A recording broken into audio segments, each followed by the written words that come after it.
abusua for emamu nyina kwa babiem ena no pay ansa na bepie no meka wo se utu malaria se a enne edura ye trusted and tolerated just edura woduma entete ema ho enyira wo eye malatu eno nenne manfo atuagu so amoto ya wo the tablets and a suspension NS Chemist Limited akwakofa de abadwa so editika se malaria na utu ase de a malatu kai wawon malaria na fatu so malatu effective and tolerated yakasa tolerated just say dubi ho a wonuma ho da na ho tenase so a entenase we di itu yare na ase na fe ama ho so atol say a form into modern na kope malatu ukọ chemist shop bia kope bi to ho NS chemist for adura mo kwakofa de abado no malatu we na itu malaria ase afa ye ka number 10 liver salt nso so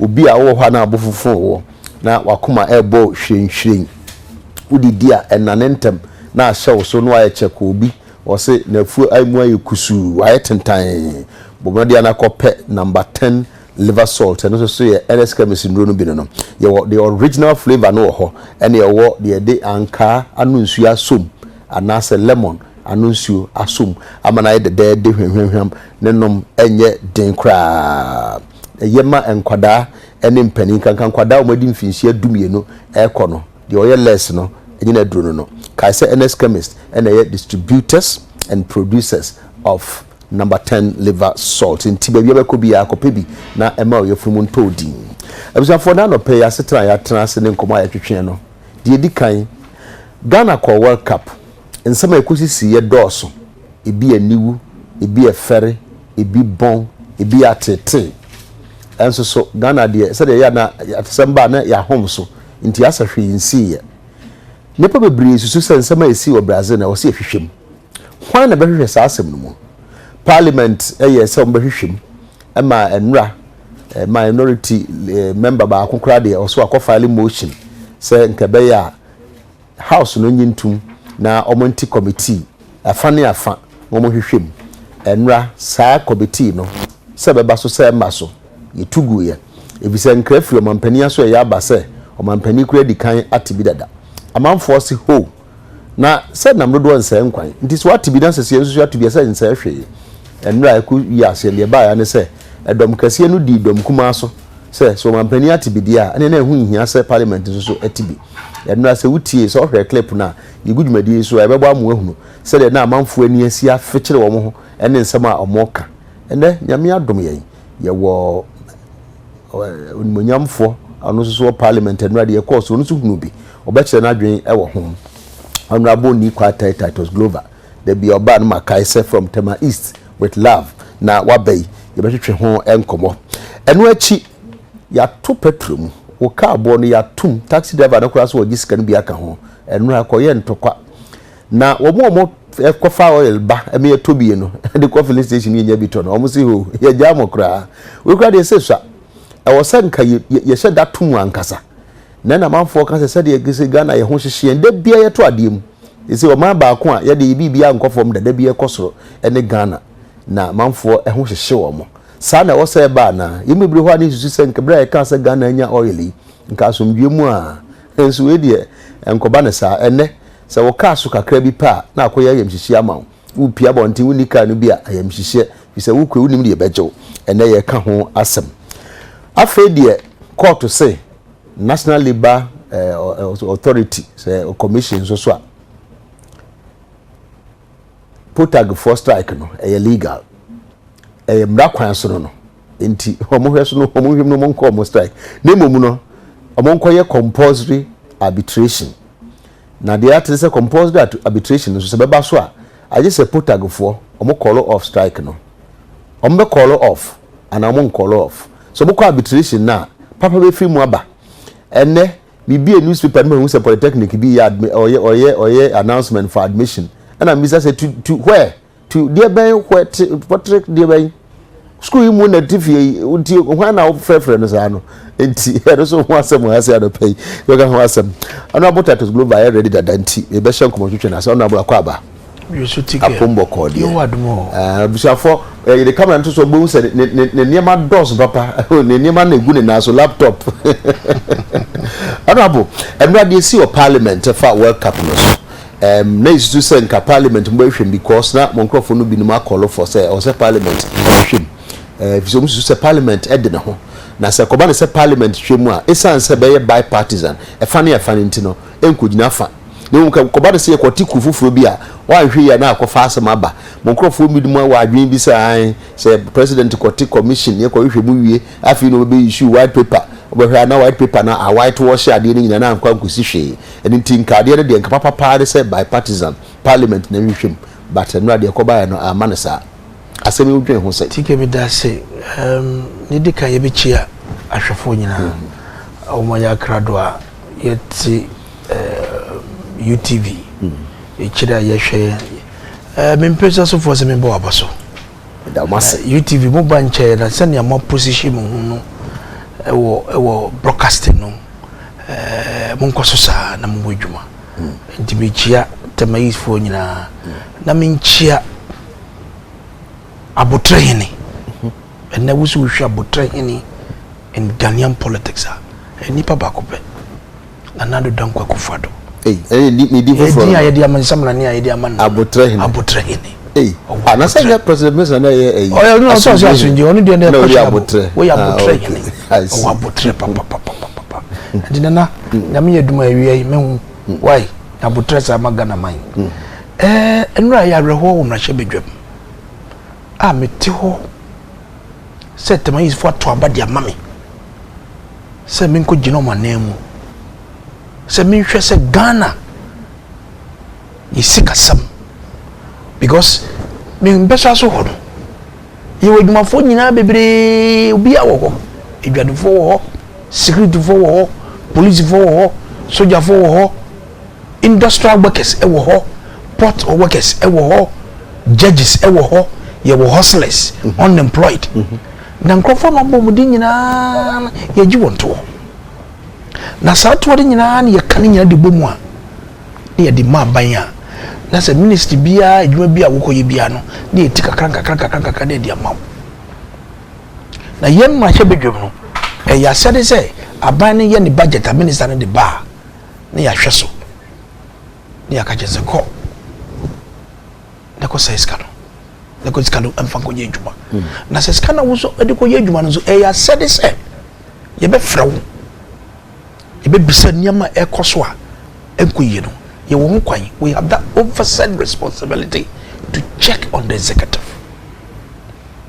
but the thing is ye na ye nim ne koso e Brazil and the bad sa no and your ranking member honorable Isaac Kwame Siama atwamamponia me senior o si ye hwehwem esa niam course wo Brazil no obanyini ene anyan na se Ghana for the sika bebe $24 million ebre na ye pese Evis embra parliament enu kwa na ye nsem ye mbie niam so ye did bibia share sumase as if there is something to hide samba kaya nya be de kire eya owura yamin onu kramba parliament wo o sorry so be yin saman no ona ba zegesi ma bisa na se aso wo santumi ani kwan se nsema wo be bi ye be ya no wo o si hane ni minister ne suma no e chi ni minister no ba ya no o si ni esema ebu ni be ka nya no eye mboguo enu da ye fa no ntinche but aso ye wo kwan se as parliament ye be hwemu anano let's go into the constitution ye mna pon a ye nyina ye ditikroma enti esama ye ni motion no as at Friday anga ye was a movie motion ena ayariga ona ba ayariga sorry ye say because of mampedi dey free information dey call youth and sports indeed what 3-member administrative committee ye be hwe say bi mo oh sanet here and ye stepping it down or not 3-member because he has the right. The president can do it. Administrative committee to look into the subject matter. And the man maybe no function. But yeah, you still you did it to say it was a parliament. You say I said it was CSC issue. And Raya Baya Yeah, the constitutional instrument. And the abetu yenim say on mampening and the CI efedi say 82 diaba. As commission of inquiry. Yeah, honorable best pina sa CI 82 no. Obecheche mu kakra kire yen adekura ewum poten but be so nanka ye nane ye ho kakra emra na fe ye ntoso busiafo ye dan ye ho kakra abase CI ye ba ye behwe sa CI no ye de ben na de enso so enewum montwen ye ba se CI.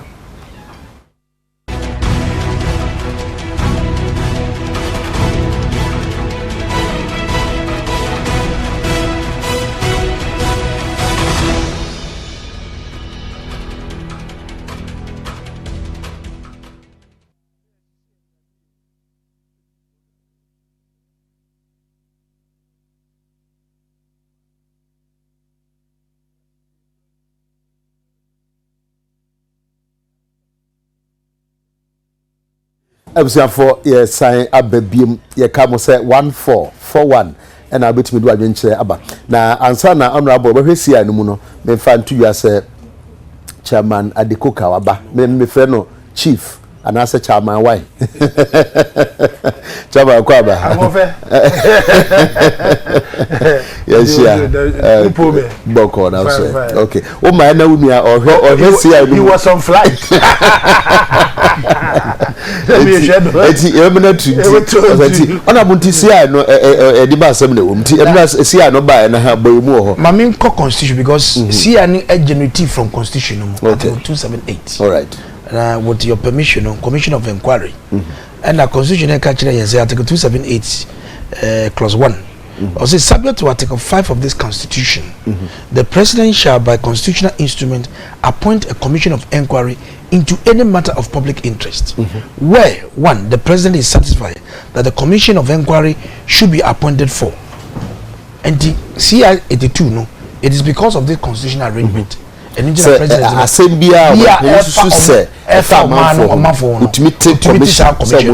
and the CI 82 no what and the composition of the membership 3-member committee are justice of the one of the justices of the Court of Appeal Justice Senor Jamefe Moses Fuamini and say he's a sports administrator and all that and na Kofi Anochi Wusu Dako on sports enthusiast and sports administrator so to speak any amount in terms of reference ejuma ombe yenu yenhwe black stars nsem call so nyama call chimane adede nyina nyesiama ka ne nyina no enu ana omampeni e de abetuku krata so no you know to give it that constitutional back and say it was your year but ye free ho a na yarega ka say omampeni ate commission of inquiry ehu hia say parliament yenzu eden yenzu by repeat dia omampenu abedo honorable for purpose of education let's just say the minister no so tie no so no and so enye enkoso nye adwuma and so enkoso nye adwuma all right okay and so enkoso adwuma okay and this no administrative one na why no watu but advice ben and youth and sports minister no e di come mampeni no why but constitutional culture say o ma mampeni e wo say body dey bia no yede ma no no tini ko but the same constitution who article 1031 also parliament shall appoint standing committee and other committees as may be necessary for the effective discharge of its functions committee constitutional or mampeding satumeno sa constitutional uba article 103 no e parliament satumeno then you go further or say 1032 the standing committee shall be appointed at the first meeting of parliament after the election of the speaker and the deputy speakers. 3. Committees of parliament shall be charged with such functions including 1. Investigations and inquiry into the activities and administrative of ministries and departments as parliament may determine and such investigations and inquiries may extend to the proposals for legislation. Unquote. And the Hano speaker say he is not a master in the interpretation of the constitution. No church and no church constitution. And the Hono Yamfanko Supreme Court for the interpretation. But the ma ye jumano ye parliament ye de jumano a book way was standing orders.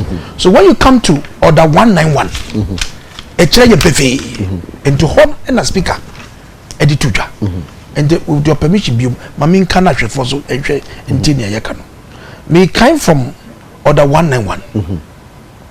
The House may at any time by motion appoint special or ad hoc committee to investigate any matter of public importance, to consider any bill that does not come under the jurisdiction of any of the standing committees. In the Asema Bay, even though there was select committee on youth and sports and sometimes culture, we could have referred this matter to that committee to look at it. But because Brazil is in some course idea, by the rules of Parliament, 191 or the 191, you won't quite. But the higher than say as minority, executive now or person catch the yana. President Mama, Mashebe Juma Betraoda, why you Juma for I think 3 or 4 times. What do we have here? My acquaintance in here. I didn't see a coin. And the president took a passage against a good tree. And someone was here, Babe Moon.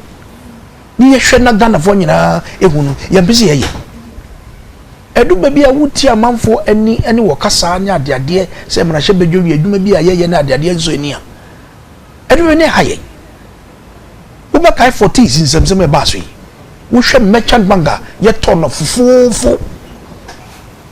We shall merchant bank asset. I walk home and would do board to swear and yes, Kakuma. We shall the goodwill. Merchant bank a walk. We shall human resource. Omujuma Fua a walk home. Near top merchant bank, your ton of fufu and the amount for this. Minority is sorry. Yes, there be. Dear Cosland Yade. Yes, speaker, yes, there be. As some were caught. And they were caught and was a boo. Meanwhile, no, a brand na yebe created new 45 constituencies. Not some were caught. The speaker had to Otiho and no Maquine, and he was said, yeah. A brand na honorable Mumuni, yebe and the foreign minister, President Mills Abreso, may so rest in peace. No, was some ever caught. I don't know any speaker here, and my own coin, and my money and you was here. That's your neck. We shed your course of our Brazil. Ye cuckoo Ghana for a moja and free $24 million. And Yakutu board, that's some of the that's his young Shemua, not president, any NDC. I can't yet say, my young Bahunda Ruda, my young Kawazamada, Sansa, Nasan Habano. But somebody debate your Parliament. Opening, and I'm a tuaba. A tuaba. And Mududono, or Mududono, because they are hiding something from us. Then they may catch a bit happening. President Mama is a beneficiary of this thing. Because they are raising money for election. Commissioner Nasa, welcome. Make a way, I can neck, make a note. Okay, you Mr. question we say. Provisions now kind Nina, the bottom line, they say idea of public interest. You question and they say, you take commission of inquiry. Parliament is what a bipartisan committee. And the time he says a fast situation saying academia now. A dipacona number from terms of reference, you be a bear the corner. We be say to what end? Then you be near free. Opening ticket. When ye at the Fufra, ye take commission of inquiry. Yat. You win your free mobile. Members of the coming in the Yawo.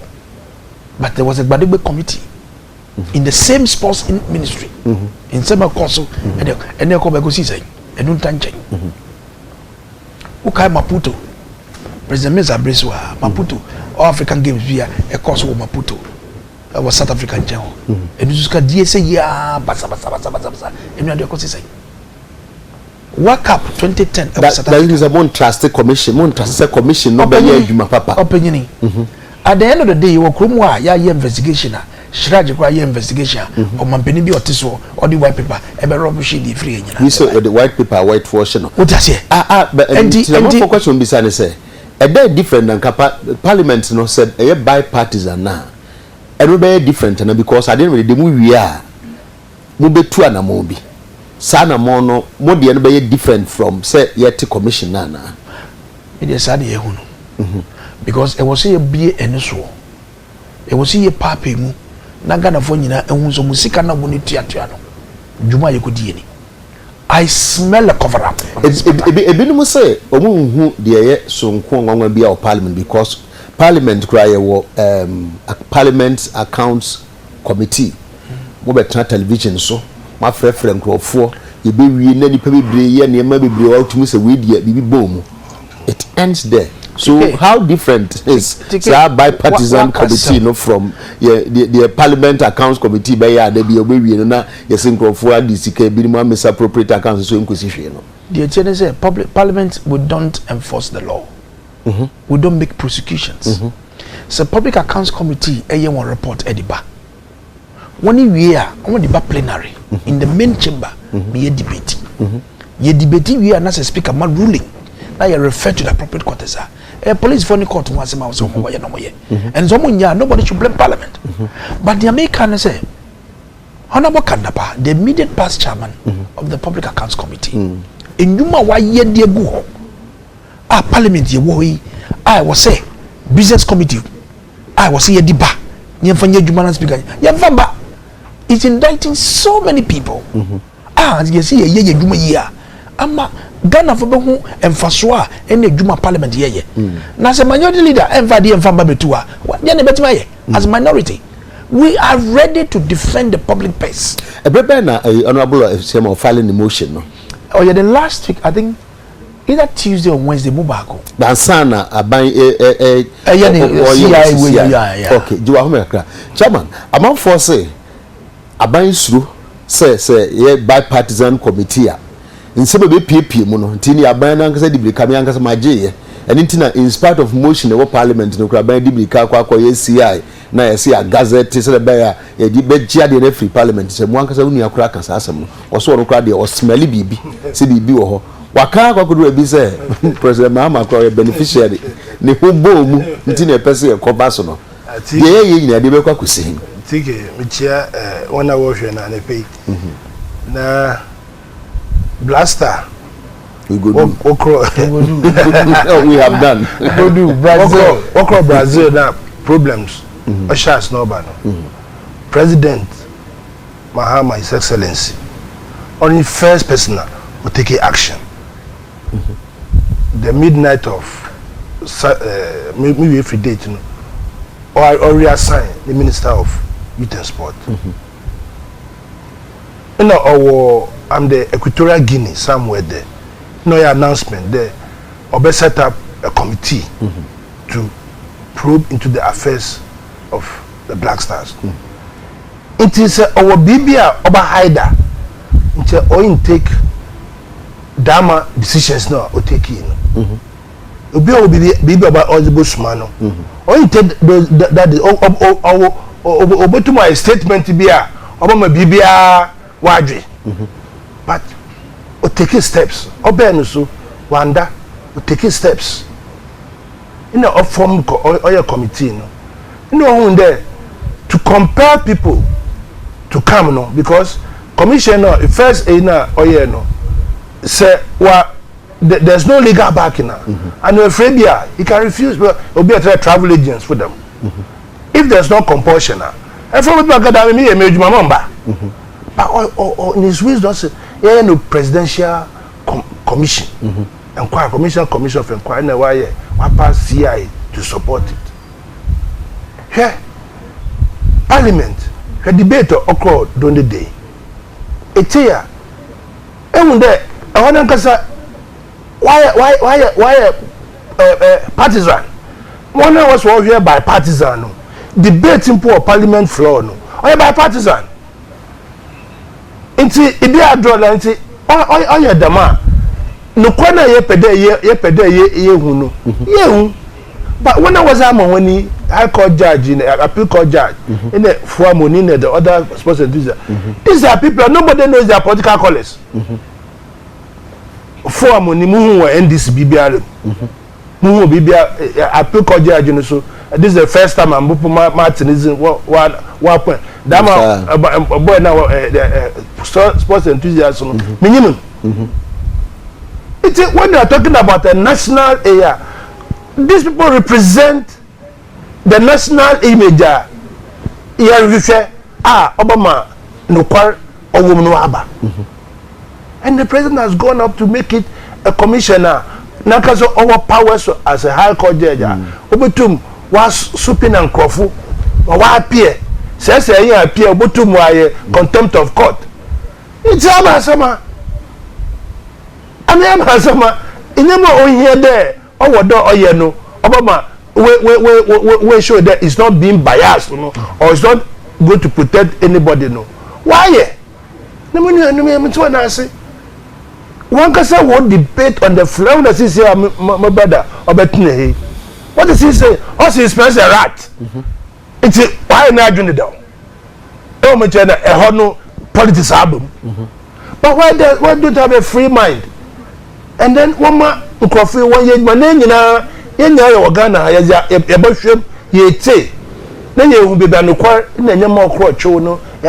mean, this is the import of the whole thing. But I'm not for say commission, yes. But say Kubara say be after president, who boom commission bit me after president. Obeko, or let me deal with him. Oh, if the laws of the constitution of this country allows that, no, why would they call him? I know I said no. We clothed it with constitutional instrument. It's ordinary committee. I mean, but constitutional provision now, although the appropriate steps are taken now. Why don't come back? If you are in this country. Nipa no because benya balls to say you confer president because e bi dem susu say sa sika no kra ye de call no na nye proper sa $3 million no they even believe say president ye instrumental ono na o see most de bi say boys ni so mu hia musika mu organize no mo mfa nko o betumi afre president say ye mfa say nye proper be church mu ye ko ba sa no him there there's a way of handling that maybe in camera in camera, you in camera. You be never exposed to president. In camera. I mean, no, we'll be saying so unnecessary. What informed that order almost this kind of crime. There was a sort of some. Use the word ransom. The players were holding the nation to ransom, and as a matter of fact, only the other stage now, every rational human being, right? There it takes steps to be because we are two-way thing. Sesikaya anko, and then family, what Portugal show now? You know that you and crowd of this country. And the best. And then all this kind of let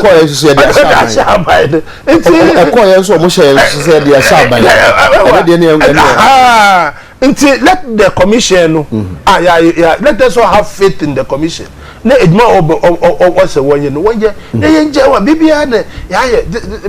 Last week we have been too pessimistic. Optimistic, but a little bit of pessimism. Okay. Commissions our Ghana, committees our Ghana most of the time. Obehwe ebi enipa ba ku mienu bi de you betimi deal with them. Most others no me kai pa bibi ti say commission I share yendi crisis mu. Nipa bi ho aye bo mu din ebesi na wona nam ha say yamfo man kugina ba bia. Ghana at 50 ye ni ba bi kurekosi e no de emfa say there was a lapse somewhere nti yankwa nkosi ba bia. So the question is that inti we pa ye be we be can bibi pa say inti BBC said the amount for gidi na manipa kono ye de o ma fa bibi kwan bi so. TK ebisa my brother the same question. Maybe it's Parliament. Once this debate if as the dama premises ye ejuma. Unti Parliament once we are no one finance so what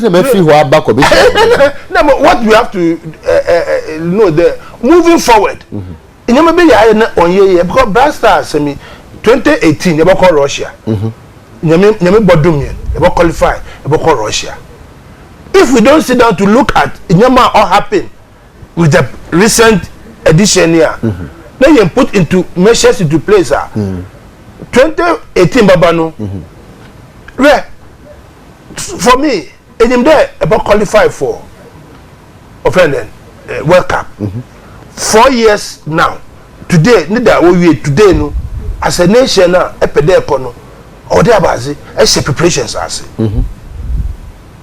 Germany will take 10 years they won't win a cup no over 24 years will take 10 years what to prepare that my team now wako bueno or before wabo under 17 under 20 why ma wana 10 years no we win it it's all these kind of things you know over there commission no you one time now when I was I'm sure that if it be why something on toward that I'm sure that when I walk on yeah the mouth then when I was it we are belittling them maybe not that's but what we are beyond that no my present or more recommendations any report we the park be implement and you no be implement me onye nkuyen ye wa yema 1 year no for 5 days in bra na yenhwe how we are going to interrogate it but my yenfa baby na water no nyina yentungu atmasa ye go baby na ontena ho na nsunya ntungu nti woma commission no ontena ho na onye adwuma no wo wi me na wa they can even take the report back to parliament and we feel there on your correct on the floor of parliament they can debate it and your bipartisan debate. That is why we should stop there. Yenjai that my eco parliament or your parliament of Ghana or your parliament I'm a bipartisan in a partisan what you what this year Tema East MP I don't think there or represent only MP before Tema I don't think so because also toilet war on the only MPP supporters one walk toilet to war it's on the same vein walk parliament or they want the parliament walk on the name of the people of Ghana I mean where the power you see there let us form by partisan and the process I'm no cry the parliamentary committee look at the parliamentary committee by partisan all that kasa ache woman one kasa parliament kasa when you know a partisan question back be person be bisa but before the member text message to be bisa honorable we are chairman member also and they say ebi no say the year no ye ko FIFA for territory mu na who ya we risk and member text message honorable so NDC any hwea de be ma Ghana for ye 2016 na ye tuomu every so ET pa kwa mpoho wasa east NDC government or say government put Ghana into poor. Hey, bring force people cry, not have money, but anything anywhere. Hey, well, I just said, Chairman, I bet ask you. Or say, NDC government put Ghana into poor. Bring force people cry, not have money, but anything anywhere. That's a pass what's your argument. When Penny Mahama was disappointed Ghanaians, Pananaya from Madan Suman Junction. President Mahama also Omakwana Parliament investigated the Bay Asum Jane Papa where President Wati Commission no and will be to John Kwame Aloti Cape Coast. President Mahama, please release the feeding fee. Why? The teachers are bread. Oh, MPP Mokasa do President Koso na yewe juma na bu oman no NDC IDB keke the better Ghana agenda no kwa na ekoso ntie nyina ye nsore na ye nyina ho ema oman no if you nyina ye oman ba ko mahoni more I say God richly bless you UTV thank you very much. Well, straight to my question I'll say because obisa say is there any way Ghanaian schools can then also Ghanaians can unstool the president from his office? You can only unstool him in 2016. Okay, Honorable Titus Glover was semi papa or muffin Yankopon in Shroud now ma unyansa ene ahoden na enedie or muffin papa. If you say what is so no pepe, hey, honorable. Look alike. Well, this one boy flavor papa. Honorable is a man of principle. Mekoso apenasem de bia na wakoso so edi nkunim e won impesu aso Lucy Dominase 1441 obetimi do adwenkyira ba. Honorable man for say ye coffee for territory mu. And ya hwe ya and intina FIFA been named the exact clause because a case executive no and new to me or see nobody body bia has no control power over the functions of football associations they work room what I say because can buy edima we as parliament we only go as part of our work ye be hwese ke bia aban dia ma bia in the ministries no ne dika no ye ne ye be approve ndi approve wi ya said say o si ye hwese aban sike bia ye de adwuma no ye bungu ta ne pepepe and the FIFA rules no e ma ho kwan my big brother wa handle football da uka Olympics ne ade wodi makotren so he knows the rules and engineers are ahwefo be kan ya Nigeria for ko ye bibisa and the ma omenya serious problem with that is a FIFA no and engineer ye catch a president say anamo na wutu dokodo ebuwa man no but wouldn't be last week any previous emira meni apenia ba nyina no bibi ba na ye ka o say parliament no e ho ne wo say mu kamasam bibi ba na ko say parliament wa e na wo say mu kamasam e wo say ye kwa bonten e ko bodewuro ne ne asema ba ne se ye ka asema avene ndisi fo e di bra pedisi ne ye ko no e wo say ye ka there be ye ko constitution biom o kasa no o say abejo for miensa na mampeni aten they are representing Ghanaians because of your Ghana for let's go back to partisans. Let's go into the constitution on the same article 103(6) on the committees of parliament and I quote a committee appointed under this article now or kase they have the powers like an high court send their CI 82 Nikano and the committee of parliament a committee appointed under this article shall have powers, rights and privileges of an high court or justices of the high court naturally say in parliament no your committee be they have the powers and privileges like an high court and honorable said there and you be because a high court me no transit Elias so that the president has a commission of inquiry na say e powers to say high court parliament so akwa tibi and so e powers ye frɛ commission ha no we ya say parliament for so frɛ wo boa me how can you be a judge in your own court when case now who disikama say you van kobobo ne ho abasema you are going to sit in your own court why don't you allow parliament to do it? So no so this parliament you bet my ejuma e fata because we are three arms of government because constitution actually say clearly there's separation of powers I didn't hear you my kwame enye ejuma me say question be yam fa say enka mo sanka mo nya support every mu nuanom e na mo te mo committee president so on a commission obi aye nhwehwemu ye wie ye no report no e conflict they are here conflict say yeah does see omo there are three there's a judge there is a report and any part do one we look at the weight of it because we are three people amushe are joining Indian nyansa be chance we are more because committee here maximum about 20 or 21 22 the fact that you nipa miensa no and then say mu adwen does see omo nyina and as e bia nipa do na e ba no say omo so adwen nyina but we look at it at its own merit and demerits. The person establishing say the president and the executive have no power and right to prevent parliament. They do my was here. The man gonna mind. But say no dey prevention. Mo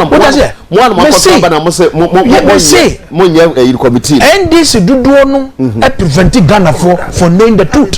But it reflects the thinking of parliament. You understand? And this because when you idea decay. Mama example about the 40s example. I gave an example about the 40s. I will say mimi sika wo sika ye die ni nyina no e na straight for e di ko share merchant bank mu na se na se ye ton e kwa ya fa so ye di to na se nso ani a ma she bedwom ye na ye gina Ghana fo ano we represent the people there na se ye si ye ntwem na speakers ye o ma ye kwa because asem wo court meanwhile they have been precedents in some ye sida and some wo court speaker no otubuye now me be say we say na unua abam and say amount for me say FIFA de no biem ebi mo say simple ye no so ye risk say FIFA be ban yem pa e be better say e be ye na yenya a final team a chance say ye be ka say be tranta na in the case of Nigeria ye ban wo first match say asan ban wo mum ye ban wo first time wo organize wo ba we ni African Cup enti no fa hon crowd ye be ye kra ye because ye ne akwa face can he who pays the piper must call the tune sana man for and then kwanso no tiki because and that's can widen who pesika kra dia ye dwo ogbo no ano den na se to nketin nyina ye gia ye boa no ye di ma ministry bi onfa ko edwuma e ya se dey o se hwe edwuma na oye no as edwuma na oye na so ni ana echima be na abemu a ama edwuma na mo ye no anso ni na ye nso ano enya sa de be be so nso de gu nkentem wo ja se you be disika ma we amun tenti anya no ngun kwanse o se kura de me fa san ase enya de o se be feel the next issue o se so kura FIFA asam na di humra ye di humra oh ye di humra oh sir Ghana is third world countries no na amanfo bi ko hye baby na de bia omo di FIFA humra you can about national team passion of the nation Ghana yekoya asama be wana wada hye ofa hye ibiara da GF no ho no ofa hye wono sisi wada hye wana aban na nti na aban otu anomo na wa we streamline things a what's FIFA enyima okama nkutia tira mamenu eke FIFA no won ba ne na yem befi na yem fanya man tutuye na yem move forward because okay as 24 million they be okay the FIFA very fund is kano fine o very fund is kano na so sikano se abana famba won two more preparations won ko because answer na FIFA this kaba no in aban was spend sika from preparation qualifying series all those things aban in all this cover even sponsorship GMPC oye na ye nya na wo share na nya ye sika no anu bi na what sponsor no oye GMPC no oye private company oye aban it's that much can alcohol on the mass what's if I know the GMPC no or they would nya ye ma wo jai sponsorship no because was this come on what's in them because of FIFA my government or interfere. Then why should allow GMPC to go invest money into them? It's sure GMPC since yes petrol na subsidy no that must can GMPC offer me subsidies no more. Obi say say mo say nti obi ntimi hwe FIFA fo no ntimi kan kire mo say sa amra na mo hye no enye mra I was say antina I was say ye testing alatafo am testing o ma pam mo efe no e say aban no e say on fa mo good Lord Jonathan o say on fa ne ho FIFA nankasa recently Swiss government or investigate one FIFA nankasa no Swiss government no investigate one ewa until that man now what the whom na yen the lawyers are actually the government is not interfering. Government interfere in the clubs no and a different matter. But as someone you are talking about the national team. Ghana national team. What about the flag? What about Ghana anthem? No, we hoist Ghana flag. We hoist GF flag. Ewa, if it government at what people watch abundance in a crofo in a nyama peda where you know will get away scot free in at the end of the day a whole 24 or 25 million hearts are broken because there is a certain FIFA no well you share the next issue ya to petrol this time round they in the money different you call full cost recovery say na omo fa petrol eba mi nya bitono omo si o di aban ye die wa anya hwe ka wo se nkoko nanim kura chance a ebise se no ba bi Koduah ye se subsidy nti yintimi ntua e de sa de yenso ye mfa mba no sa bre no ye atwam ho na ye kwa Koduah na yenji ntum anase ma yenji ho entum well my time monka ye say anti-Mary's gripe mixture is for your baby. It's a special formulation for babies we adra mu nyina munim da ewo nnonu ewum a ma akwada to da akwada obesu sa untimi hu ade kro wobehwe na bibi koso ewo yefun mu uhia antimeris gripe mixture ubenya bi ewo shops bebre mu ne wom say ka na esi ni doso pu no ba bi bekwa konya fidia eye Ernest Chemist. Antimeris baby gripe mixture is effective, dependable, and is trusted by many families for many years. So you just can't stop trusting it too. Antimeris baby gripe mixture is produced and distributed by Ernest Chemist Limited, available in all pharmacies and licensed chemical shops nationwide. Or say soothing babies' discomfort. Well, Honorable, what of fuel if Monday no could be say I want to tell you my echo weekend no and the buy. We say after blaster blow case we say then the next blow is fuel. A man forces to say baby I do not yet. That is the way to go. Say I never prepared to see a bit cost na the beer the 2 year no na e bi so more gallon you could try MPB or so a gallon. Yes, full cost. Now, what's say no? You could do. Take petrol 70 okay. What do we Saka petrol say? It's both an economic and a political commodity. Because BBR SSR in terms of pricing. Now, we share reasons are mine or buying no dear bano. Say, we are seeing a bois, yet a tofangono, a costro. Bakubium say, Sika or this soya selling, essence a year for a dos will chromo empty. Or soya selling, Sika was a tia, a mining in a tia de tof a petriniano, was soya sika creno, we ye edi frio. The tosu mensa as a yesika semi send your good animasi. You see, this it's like a yarea by everything. Say Ebola. See the idea say Ebola. I had to say Ebola. You are Ghanaian. Just that the way you're Ghanaian. I want to see where see you. I'm to see what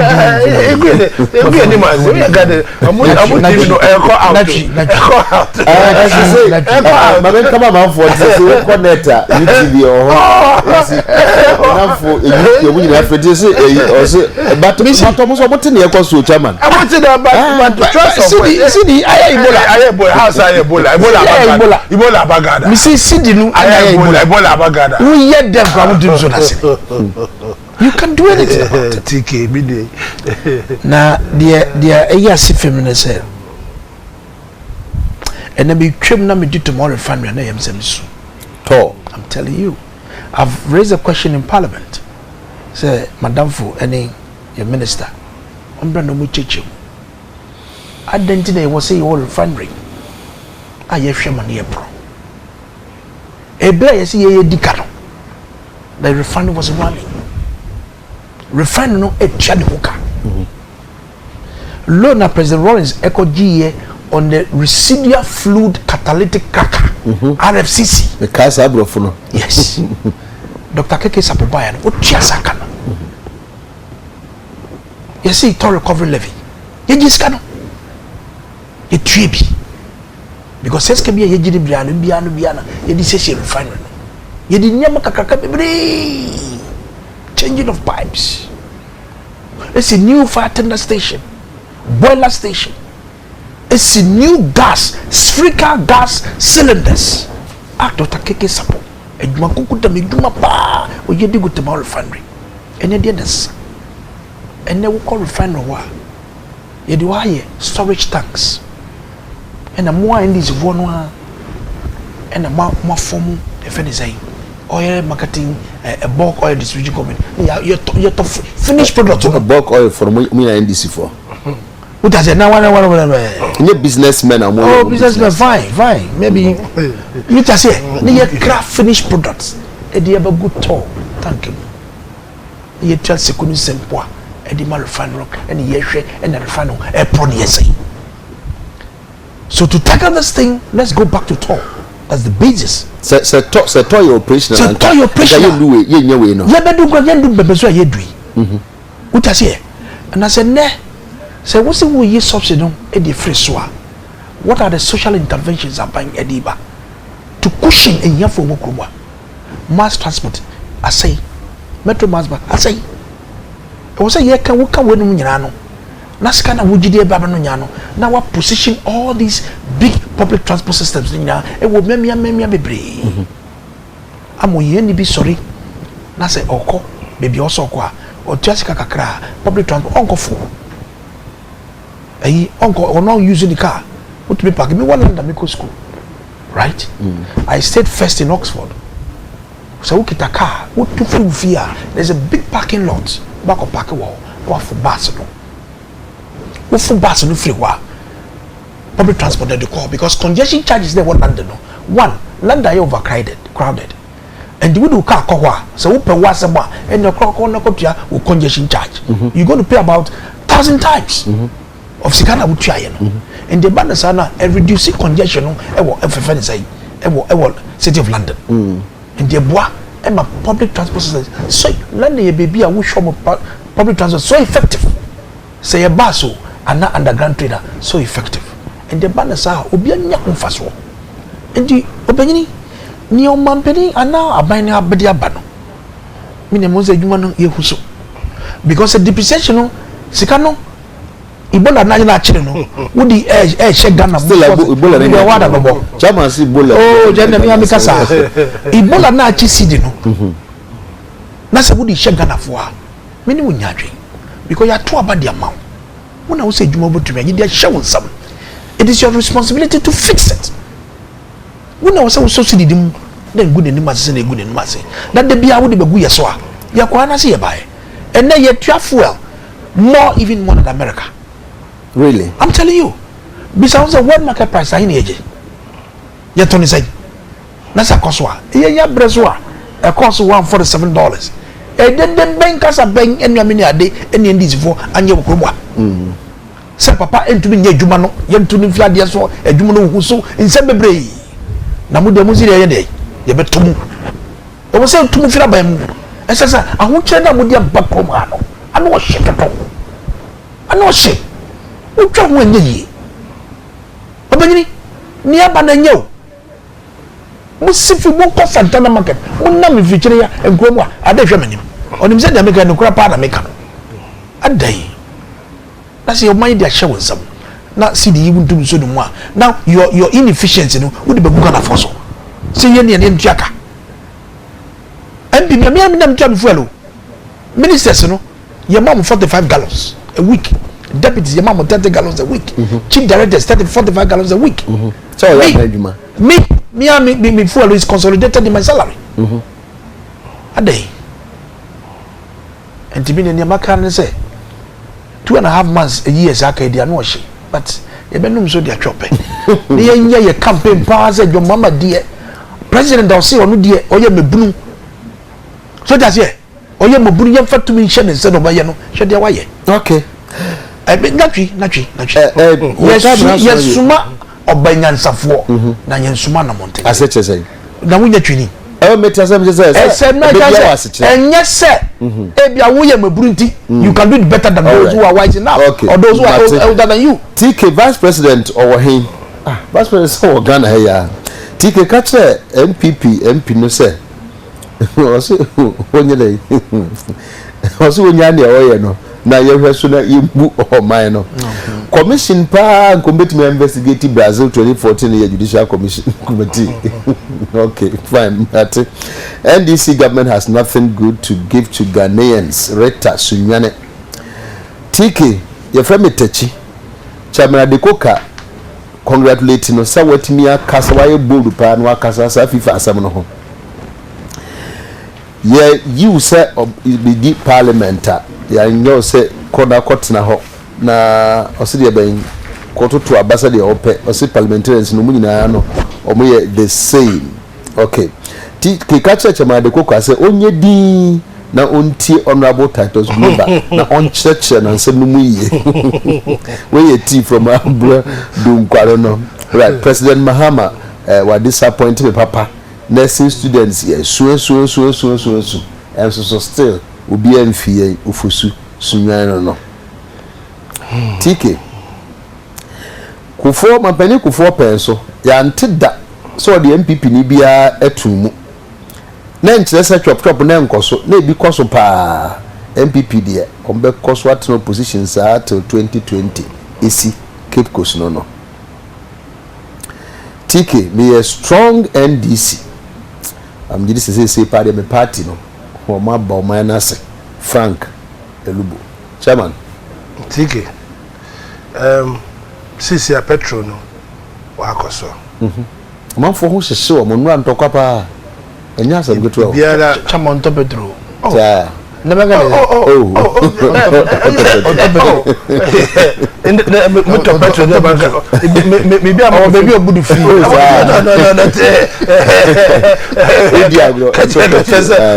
onje da ma so motor petrol oh yeah obudu free idi dia koda so ma filling station kebi so dey owo na motor petrol wa motor petrol since you more half tank or dem go to be so tiki ibiara ndc aba yenyim de Ghana wise president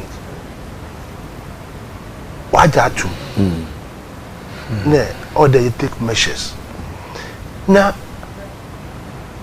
every month bia abantu ya 84 million Ghana cedis or subsidy na so ye hwesika na ede ayabade development so hum kwan no pesca de aye kwan pesca de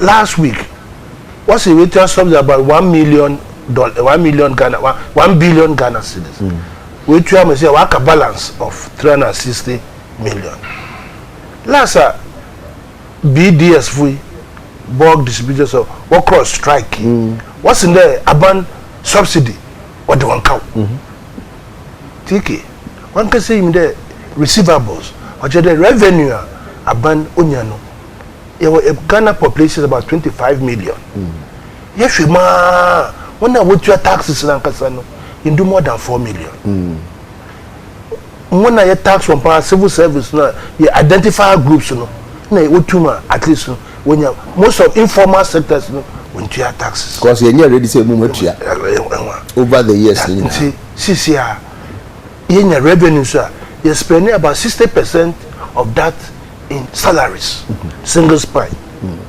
kakana waka no into me fen here on your enough or better development na see a subsidies no so my subsidies na poor people now or they were benefiting no one benefit when you drive V8 usaba no sir and you drive V8 and what they buy and my server V8 no V8 no me the Kia so rent to them small car V2 it's a government subsidy. I hope so carry the we also be count there oh me drive to V12 tell you it's a bunch subsidized amana ano we are benefiting subsidy no villages one of village no one benefit into abans subsidy AJ and your full cost recovery na inyakasa ibiara e waka no tua etua what is happening there at least we about control the way a drive will come so that a conserve fuel so that we will spend less money on importing fuel no and it may save look it is a whole package Obama Ghana steps you take no you take the point in your bedu that is the point you bedu the entire BBC say years gone by then the people mo ho amofa marker no mo chechire kwan be fa so e beti petrol so any just idea no TK this is our point in your bedu TK I agree with you accept that no what do baby things that we were doing before now one boy no oh me you know board na ato away no ticket I'm not way no ticket on fat board no ba be ticket you see the ticket make reference to that one ticket when I talk na ma catch inema yeah one boy here no if you continue the yeah that manyamana we will be marking time. So the way you did was wrong. What I did was wrong. To hold the marker and the blackboard, whiteboard. Inema year before. So near 2 years no. Inema year before now one boy. One can say about no about 2 petrol. I'm to petrol. We shooting to some offended high price be. Look, more money and fat petrol no in fair politics.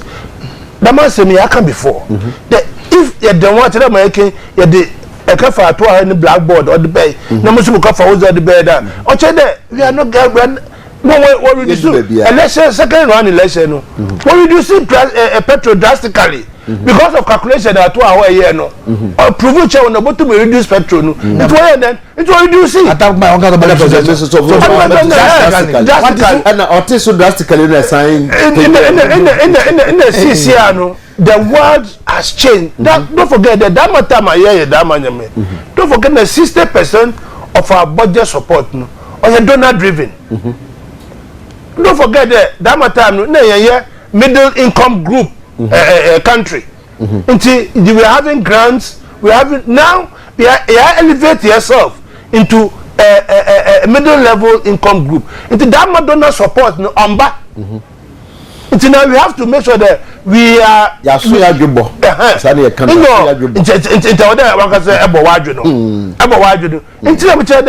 moving forward no better way do no abanse me save that 84 million cedis na me dey subsidy na me dey carry baby there to home road until me what I rather want to see in there to them okay no to alleviate the mass transportation improve that sector. Now that much savings a year no so. In your day baby saban after every month or two no we say na change the subsidy we yi no savings are in the wonye. The that much savings abazi then we are making progress. Na you from Ombeba there. Oh, why not? Okay. Why not? Because I order a transparent government.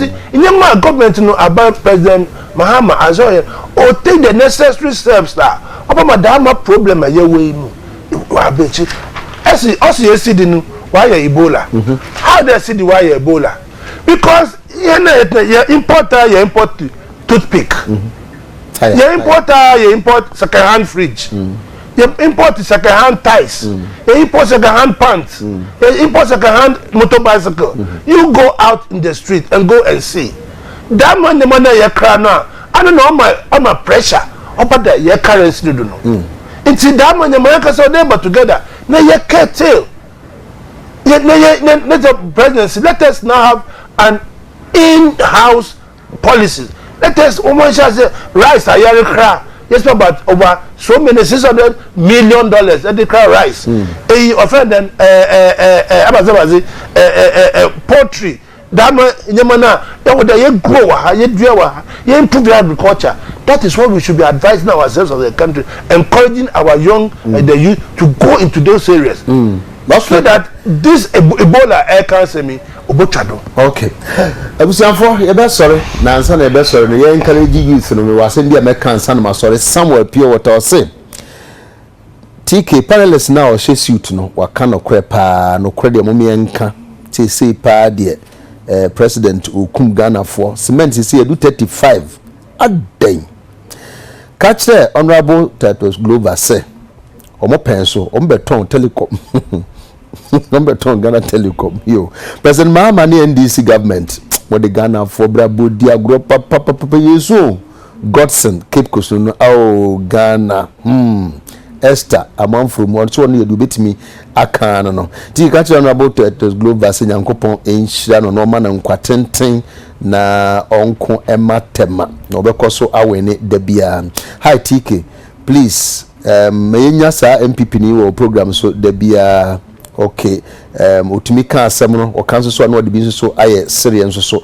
ama ye ni age pa all right abusafo yes sorry dwumadi no so but ye ka bo biemu say pro man any pro woman eduru bi ana hoden no apa nti wo hia say ebura ebetimi amaw aduane nuro na de akohye ahoden mu no asan anya ahoden biem kai say pro man any pro woman NS chemist na akwakofa de abadwa so ukọ all pharmacies ubenya bi ho pro man and pro woman stay healthy stay strong finally abusuafo yes or no me kan kire yemi anu amoye adwuma bi mu se emfa adwuma eni agro memfa nto dame memfa nye WhatsApp memfa nye Facebook leisure pleasure but there is dignity in labor abusuafo from Tweneboah de bi pege mu enne honorable ni quite titles global and abotre na do down ko na abotre chama unya ma no sin na do down ko ya abotre ti no na abotre na chama adeko ka chama 1 abotre na ba ya na yedi dwumadi ye bram ye pede ye mu o chanya me ya aduma e besa hia bi e da mase